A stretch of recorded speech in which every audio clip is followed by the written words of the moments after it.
The step in the seawall at Berth 49 at Southampton Eastern Docks was the subject of an application to Historic England that was received, but without the support of ABP, and the lack of interest from Southampton City Council was never completed.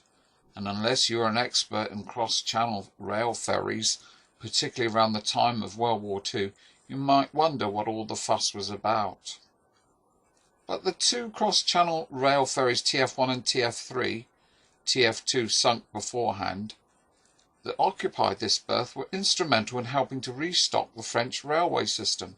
Patton said, "My men can eat their belts, but my tanks got to have gas." And it was not until the French rail network system became operational towards the end of September 1944 that the shortage of fuel was addressed, and one estimate is that 90% of the rolling stock was supplied from Southampton. The sister ships were ordered by the British War Office during World War I, and Train Ferry No. 1 entered service in November 1917, initially between Southampton and Dieppe, as the Richborough facilities were not yet complete, and between them they made 270 trips across the Channel. After the war, they were laid up until in 1924 a rail freight ferry service opened between Harwich and Zeebrugge, until the start of the Second World War, when they were requisitioned by the Royal Navy.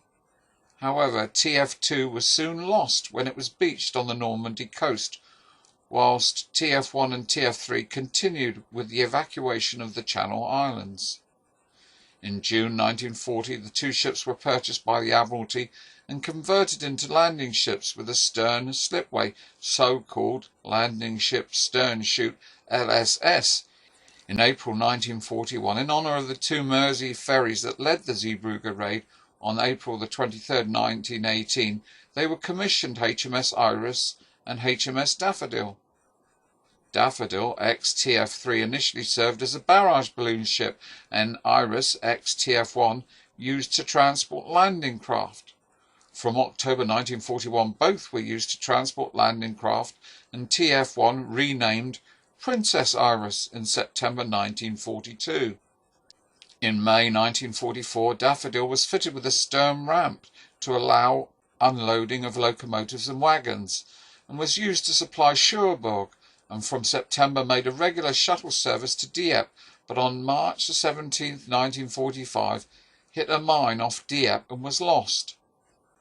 Princess Iris brought back landing craft damaged during the Normandy landings, and she too, in August 1944, was fitted with a stern ramp to carry rail transport between Southampton and Cherbourg or Dieppe. The black and white photos of Berth 49 were taken by Sergeant Harrison in October 1944 and show how the link span was used to connect the ship to the jetty via the door stop in the sea wall. In the background can be seen the Harland and Wolff engineering works next to the Trafalgar dry dock. Post-war, the berth at Southampton was again used as a dock for cross-channel ferries for a short period, but a lack of interest will probably mean another link with the greatest period in the history of the docks will be lost, and the story of the gallant efforts of these rust buckets will disappear from the narrative.